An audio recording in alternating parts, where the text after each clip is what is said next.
আসসালামু আলাইকুম। আমি আজকে দেখাবো কিভাবে নতুন আলু দিয়ে গরুর মাংস রান্না করতে হয়। তার জন্য ভালো করে মাংসগুলোকে ধুয়ে নিয়েছি কেটে। আজকে নতুন আলু দিয়ে গরুর মাংস রান্না করব। এখন কিভাবে রান্না করব তোমাদের দেখাবো। তেল দিয়ে দিয়েছি, এখন এর ভেতর আদা বাটা, জিরা বাটা, রসুন বাটা দিয়ে দেবো পরিমাণ মতো।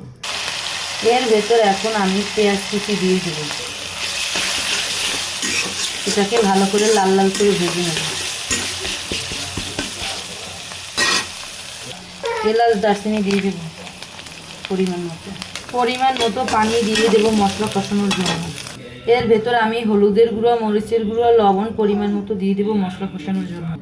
মশলাটাকে 5 মিনিট ভালোভাবে কষিয়ে নেব। এর ভেতর আমি 2টা কাঁচামরিচ দিয়ে দেব।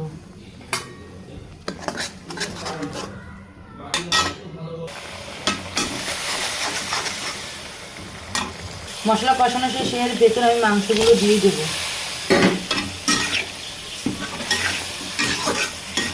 মাংসটাকে আমি ভালো করে কষিয়ে নেব।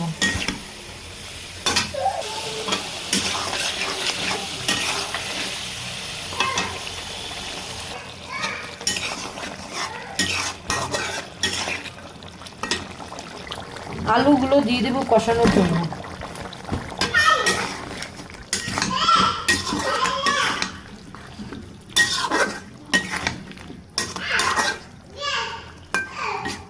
ভালো করে আলুটাকে কষিয়ে নেব।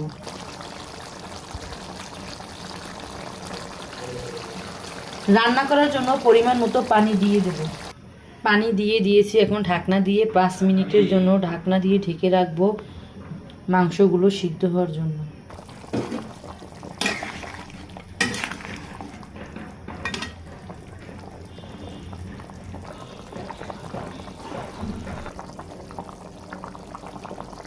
টালা জিরের গুঁড়ি দিয়ে দেব।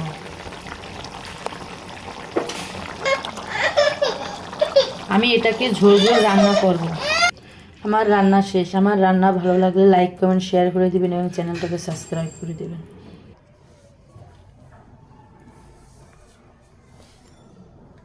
আসসালামু আলাইকুম।